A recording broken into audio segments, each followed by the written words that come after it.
안녕하세요. 화남입니다. 오늘은 탈레반에 관하여 다시 한번 다루어 볼까 합니다.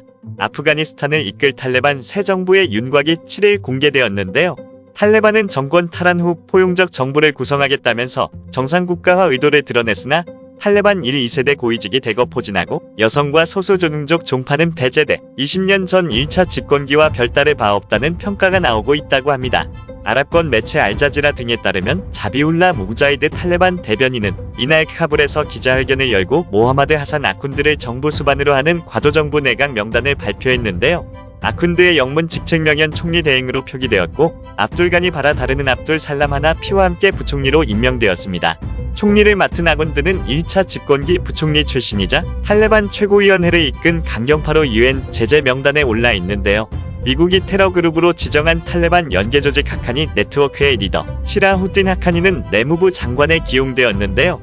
그는 2008년 미 시민권자를 포함해 6명의 사망자를 낸 카불 호텔 테러, 2017년 150여 명이 희생된 카불 트럭 폭탄 공격의 배우로 지목돼 미연방 수사국 FBI가 $1000의 현상금을 걸기도 했습니다.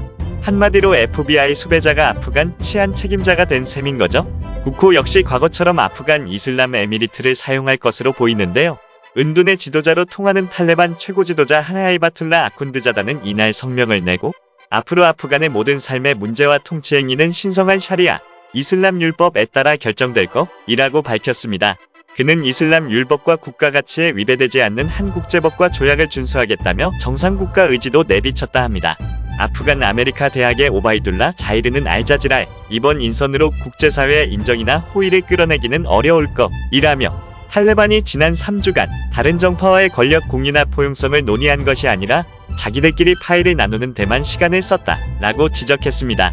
미 국무부도 명단에 오직 탈레반이나 연계 조직원만 이름을 올렸고 몇몇의 소속과 행적도 우려스럽다라고 했죠.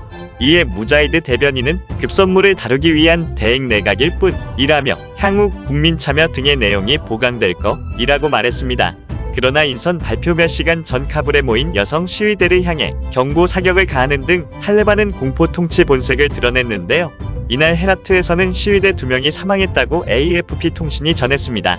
또한 AFP 통신에 따르면 탈레반 교육당국은 지난 4일 아프간 사립대학에 다니는 여성들은 눈을 제외한 얼굴과 몸 전체를 가리고 다녀야 한다는 교육 규정을 내놨다고 하는데요.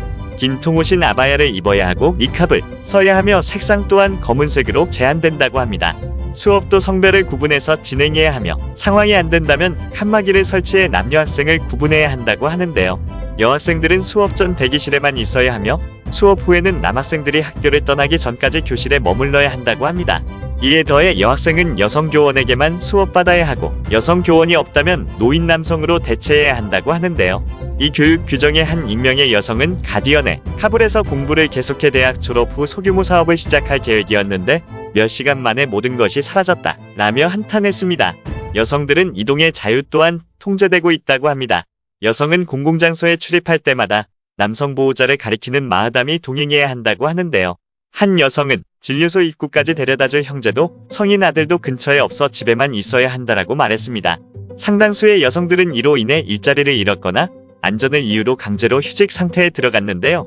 칸다하르에서는 탈레반 조직원이 여성 운행원 일자리를 없애라며 총격을 가하는 사건도 발생했다 합니다.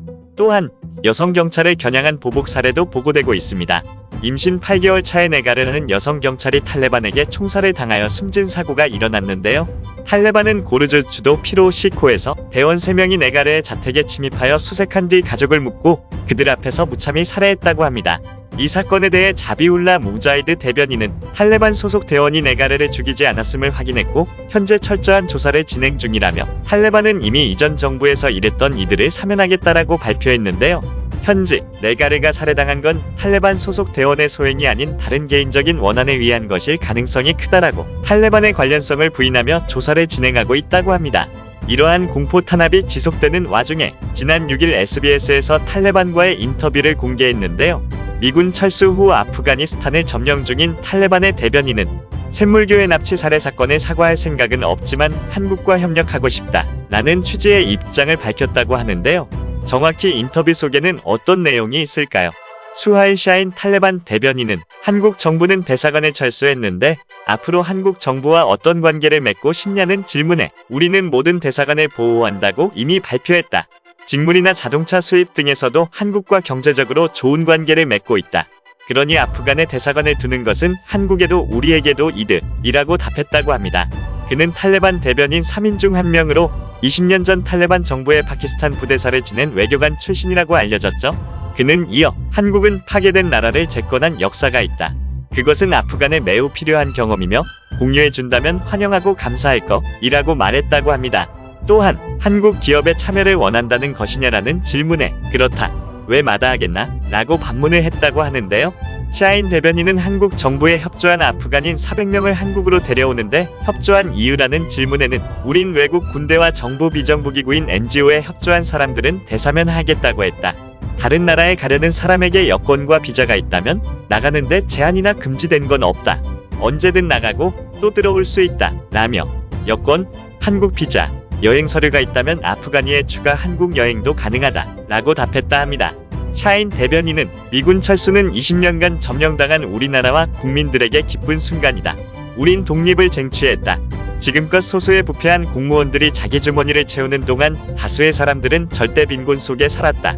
그래서 우리는 일자리를 만들어야 하고 아프간 개발과 건설에 집중해야 한다. 하지만 미국에 있는 중앙은행 자금이 동결된 상태이다. 이 동결이 해결됐으면 좋겠다. 라고 답했습니다. 또한 탈레반 정부가 미군이 남긴 무기를 북한에 팔 수도 있다는 지적이 있다라는 질문에는 근거 없는 생각이라고 딱 잘라 말했습니다. 그는 어떤 나라에도 팔지 않는다. 우리는 안전을 위한 무기를 왜 다른 나라에 파나? 북한과 따로 맺은 관계는 없다. 라며 거듭 강조하였다 합니다. 2007년 고 윤장화사 살해 사건과 샘물교회 납치 살해 사건과 관련해서는 그 당시 아프간은 점령당한 상태였고 한국은 점령군의 일부였다. 그건 지나간 일로 치는 게 낫다고 생각한다. 아프간 국민 수십만 명도 점령군에 살해당했고 폭격기와 드론 폭탄을 맞고 죽은 비극적인 사연이 많다. 라고 주장했는데요. 그러면서도 우리는 한국을 포함한 모든 나라와 함께 새로운 시대로 넘어가고 싶다. 우리는 건설적이고 긍정적인 관계를 맺고 협력할 준비가 돼 있다. 라고 말했습니다. 화남이 오늘 전하는 소식은 여기까지인데요. 어떠셨나요? 오늘도 재밌게 보셨다면 구독과 좋아요, 알림 설정까지 잊지 말아 주세요.